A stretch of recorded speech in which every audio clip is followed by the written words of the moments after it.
রাজনীতিবিদ মিঠুন, মানুষ মিঠুন বেঈমান, গদ্দার, নরকের কীট, দুর্নীতির বিতর্কে জড়িত, গ্রেফতারি এড়াতে বিজেপি জুতো চাটতে গেছে, ওর গলায় বকলেস বেঁধে ওকে ঘেউ ঘেউ করাতে নামিয়েছে।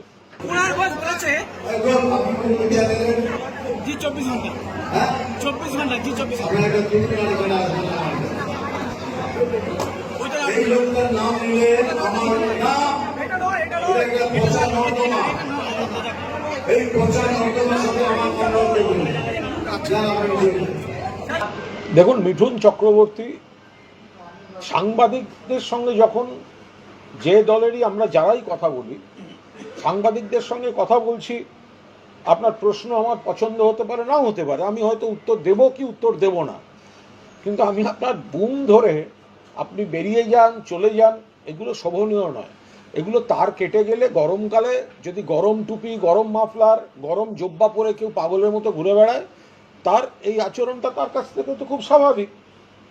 আপনি গরমকালে যদি ওই যে দুর্গাপুরের সভায় ওই গরমের মধ্যে একটা লোক, আপনি ভাবুন, ওই জব্বা পরে গরম টুপি পরে, তো তার মাথায় তার কাটবে না তো কার মাথায় কাটবে বলুন তো?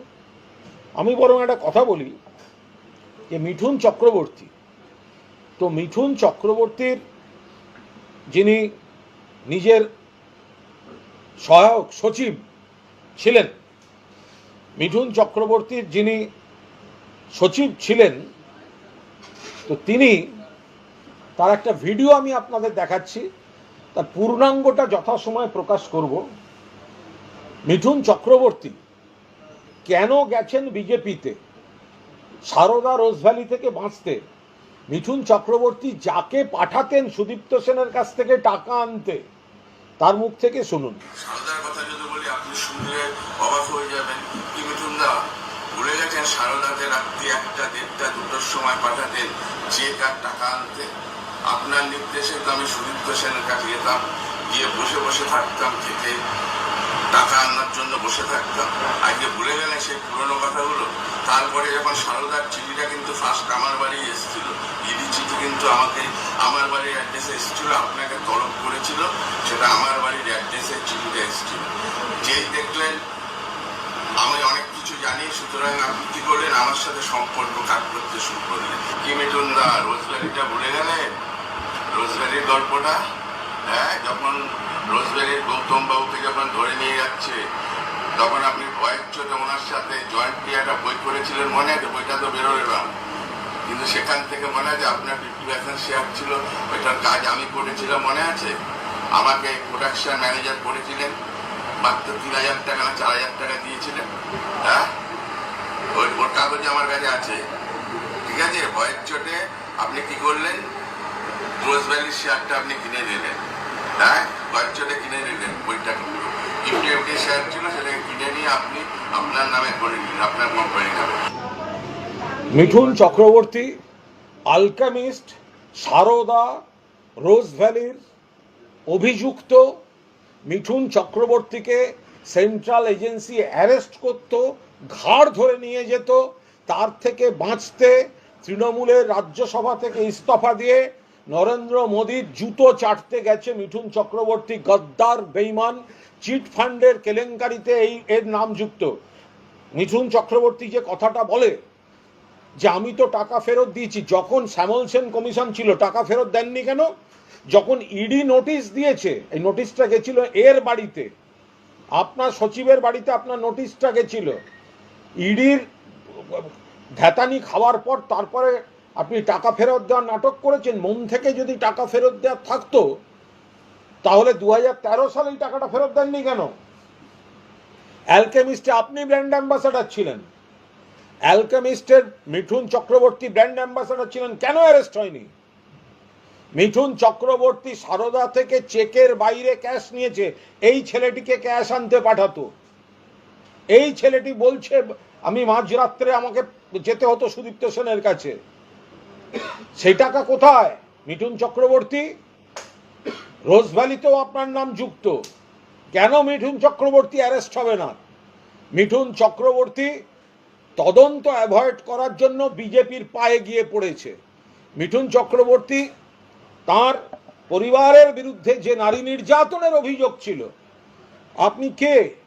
আপনি তো একজন ধর্ষকের বাবা। ধর্ষকের বাবা মিঠুন। ও কি মহিলাদের সুরক্ষা বলতে আসছে? ধর্ষকের বাবা মিঠুন ও কি মহিলা সুরক্ষা বলতে আসছে? ওগুলো থেকে বাঁচাতে বিজেপি কোথায় হাতিদের করিডোরের ওপর পরিবেশের আইন ভেঙে কি কনস্ট্রাকশন? মিঠুন চক্রবর্তীর নাম। কোন স্কুল করেছেন? ব্রিটেনের কোন স্কুলের অ্যাফিলিয়েশনের নাম করে পরে সেই অ্যাফিলিয়েশন খুঁজে পাওয়া যাচ্ছে না। বিতর্ক, এগুলোর একটাও স্পষ্ট উত্তর আপনার কাছ থেকে পাওয়া যায়নি। ফলে মিঠুন চক্রবর্তী, বাংলায় আপনাকে বিজেপি গলায় বকলস লাগিয়ে ঘেউ ঘেউ করতে পাঠিয়েছে, কিন্তু আপনি ভুলে যাবেন না বাকিরা সব কিছু ভুলে গেছে।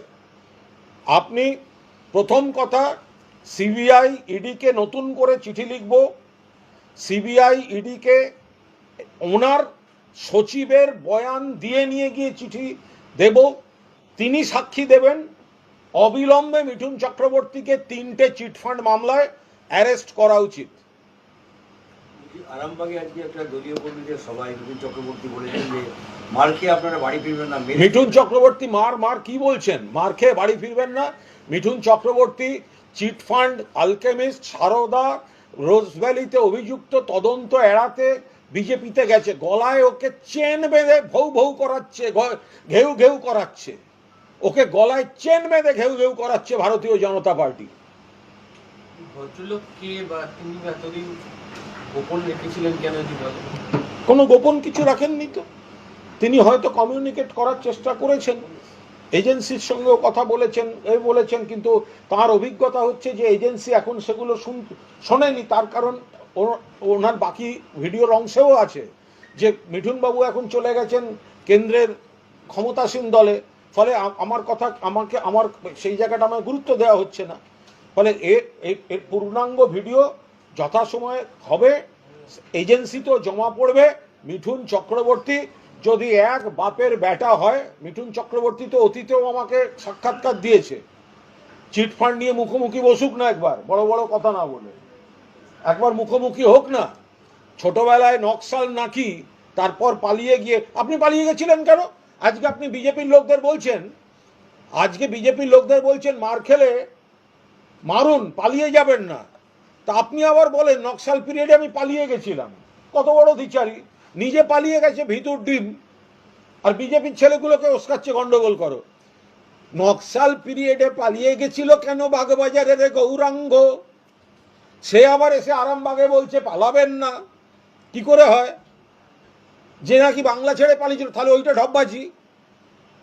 তাহলে নিশ্চয়ই পাড়ায় এমন কিছু করেছিল, পাড়ার লোক বের করে দিয়েছে।